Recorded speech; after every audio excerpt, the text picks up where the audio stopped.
성령님, 좋은 아침입니다. 이 시간 성령님을 초청합니다. 오늘도 내 안에 오셔서 하나님을 기쁘시게 해드릴 것을 소원하게 해주세요. 오늘 말씀을 통해 구체적으로 무엇을 해야 할지를 깨닫게 해주세요. 깨달은 것을 삶 속에서 실천할 수 있도록 도와주세요. 아멘. 오늘 함께 나누실 하나님 말씀은 요한계시록 18장 1절에서 24절까지 말씀입니다. 제18장. 이 일 후에 다른 천사가 하늘에서 내려오는 것을 보니 큰 권세를 가졌는데 그의 영광으로 땅이 환하여지더라. 힘찬 음성으로 외쳐 이르되 무너졌도다 무너졌도다 큰 성 바벨론이여, 귀신의 처소와 각종 더러운 영이 모이는 곳과 각종 더럽고 가증한 새들이 모이는 곳이 되었도다. 그 음행의 진노의 포도주로 말미암아 만국이 무너졌으며 또 땅의 왕들이 그와 더불어 음행하였으며 땅의 상인들도 그 사치의 세력으로 치부하였도다. 또 내가 들으니 하늘로부터 다른 음성이 나서 이르되 내 백성아, 거기서 나와 그의 죄에 참여하지 말고 그가 받을 재앙들을 받지 말라. 그의 죄는 하늘에 사무쳤으며 하나님은 그의 불의한 일을 기억하신지라. 그가 준 그대로 그에게 주고 그의 행위대로 갑절을 갚아주고 그가 섞은 잔에도 갑절이나 섞어 그에게 주라. 그가 얼마나 자기를 영화롭게 하였으며 사치하였든지 그만큼 고통과 애통함으로 갚아주라. 그가 마음에 말하기를 나는 여호왕으로 앉은 자요 과부가 아니라 결탄코 애통함을 당하지 아니하리라 하니, 그러므로 하루 동안에 그 재앙들이 이르리니 곧 사망과 애통함과 흉년이라. 그가 또한 불에 살라지리니 그를 심판하시는 주 하나님은 강하신 자이심이라. 그와 함께 음행하고 사치하던 땅의 왕들이 그가 불타는 연기를 보고 위하여 울고 가슴을 치며 그의 고통을 무서워하여 멀리 서서 이르되 화 있도다 큰 성 견고한 성 바벨론이여, 한 시간에 내 심판이 이르렀다 하리로다. 땅의 상인들이 그를 위하여 울고 애통하는 것은 다시 그들의 상품을 사는 자가 없음이라. 그 상품은 금과 은과 보석과 진주와 세마포와 자주 옷감과 비단과 붉은 옷감이요 각종 향목과 각종 상아 그릇이요 값진 나무와 구리와 철과 대리석으로 만든 각종 그릇이요 계피와 향료와 향과 향유와 유향과 포도주와 감람유와 고운 밀가루와 밀이요 소와 양과 말과 수레와 종들과 사람의 영혼들이라. 바벨론아, 내 영혼이 탐하던 과일이 내게서 떠났으며 맛있는 것들과 빛난 것들이 다 없어졌으니 사람들이 결코 이것들을 다시 보지 못하리로다. 바벨론으로 말미암아 치부한 이 상품의 상인들이 그의 고통을 무서워하여 멀리 서서 울고 애통하여 이르되 화 있도다 큰 성이여, 세마포 옷과 자주 옷과 붉은 옷을 입고 금과 보석과 진주로 꾸민 것인데 그러한 부가 한 시간에 망하였도다. 모든 선장과 각처를 다니는 선객들과 선원들과 바다에서 일하는 자들이 멀리 서서 그가 불타는 연기를 보고 외쳐 이르되 이 큰 성과 같은 성이 어디 있느냐 하며 티끌을 자기 머리에 뿌리고 울며 애통하여 외쳐 이르되 화 있도다 이 큰 성이여, 바다에서 배부리는 모든 자들이 너의 보배로운 상품으로 치부하였더니 한 시간에 망하였도다. 하늘과 성도들과 사도들과 선지자들아, 그로 말미암아 즐거워하라. 하나님이 너희를 위하여 그에게 심판을 행하셨습니다 하더라. 이에 한 힘센 천사가 큰 맷돌 같은 돌을 들어 바다에 던져 이르되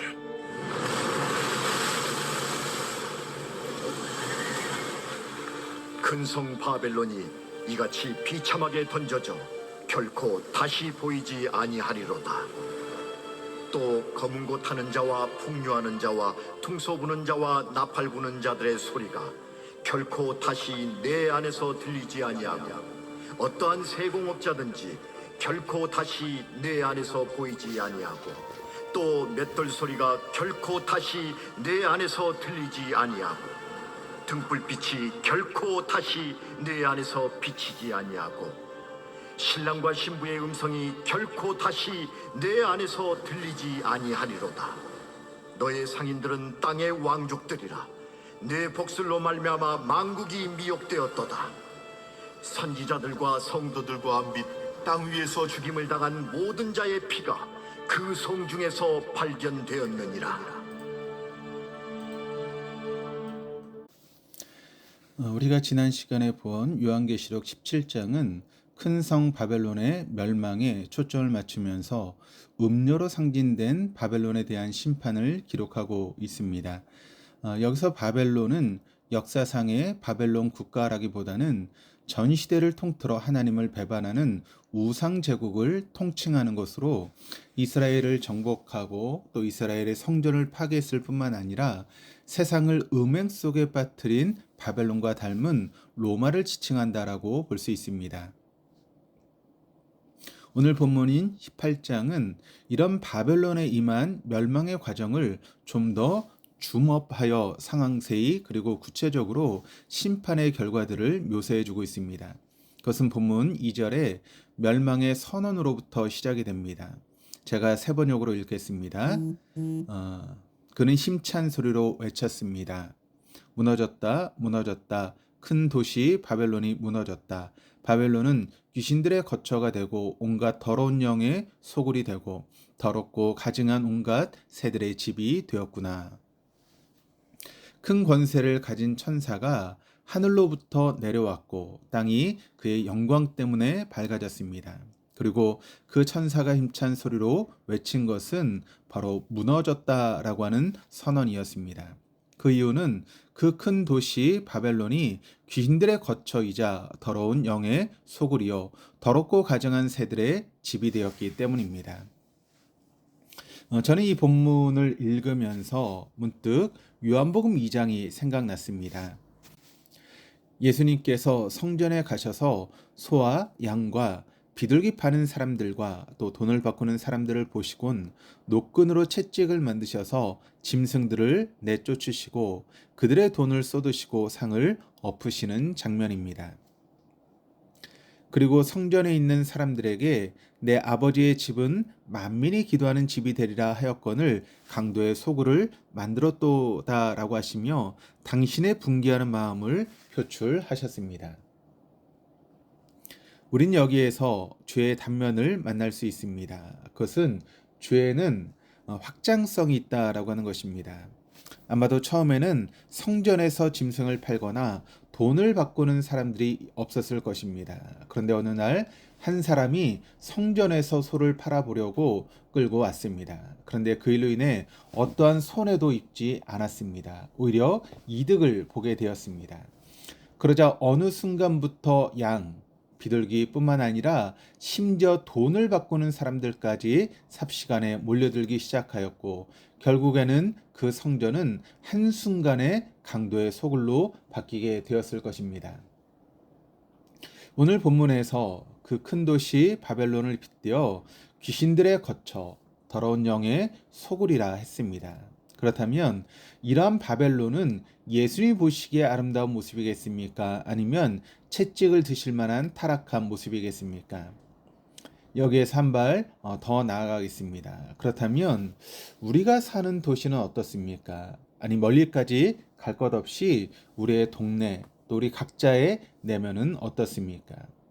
예수님께서 보시기에 기도하는 집이겠습니까? 아니면 천사가 말한 대로 더러운 영의 소굴이겠습니까?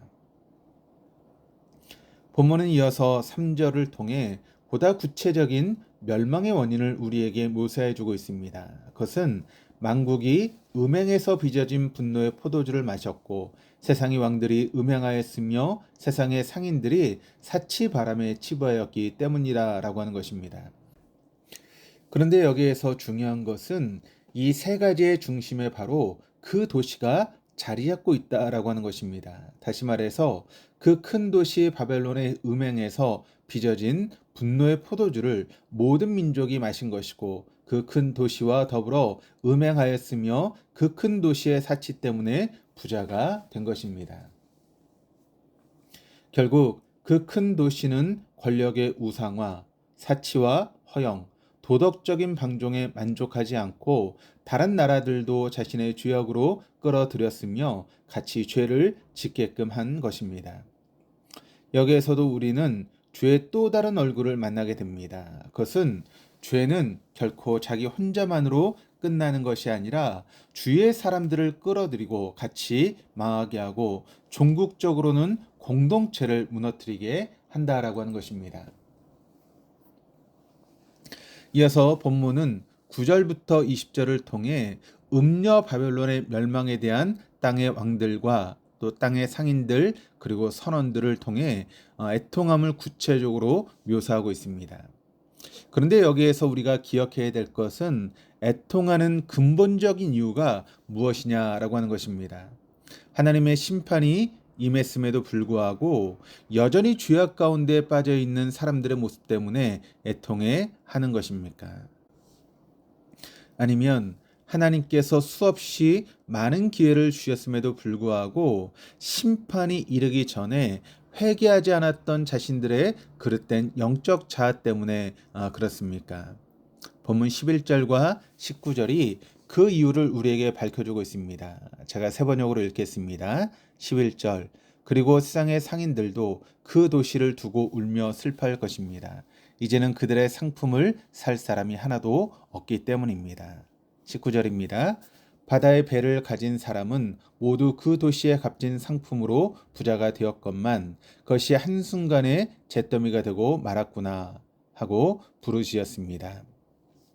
바로 자신들의 이해관계로 그 큰 도시와 맺은 관계가 끊어지기 때문에 그로 인해서 발생하는 손실로 인한 애통입니다. 결국 멸망이 선포되고 심판의 순간이 직면했음에도 죄는 자신이 현재 어떤 상황에 놓여 있으며 무엇을 보아야 하고 어떤 음성에 귀를 기울여야 할지를 판단하지 못하고 심지어 눈앞의 이익에만 집착하게 만드는 것이 죄입니다.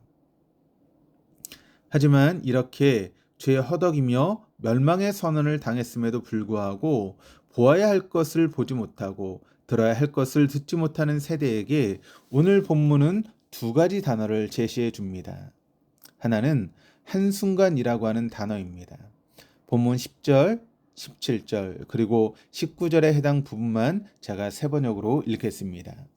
10절 이 강한 도시 바벨론아 너에게 심판이 한순간에 닥쳤구나. 17절 그렇게도 많던 잿물이 한순간에 잿더미가 되고 말았구나. 또 19절 그것이 한순간에 잿더미가 되고 말았구나. 사랑하는 교회 여러분, 심판은 이렇듯 한순간에 닥칩니다. 또한 한순간에 잿더미로 만드는 것입니다.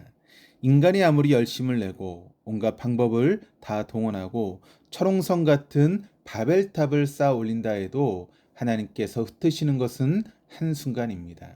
그리고 또 한 가지 결코 다시입니다. 본문 21절에서 24절을 보시면 결코 다시라고 하는 표현이 6번 등장합니다.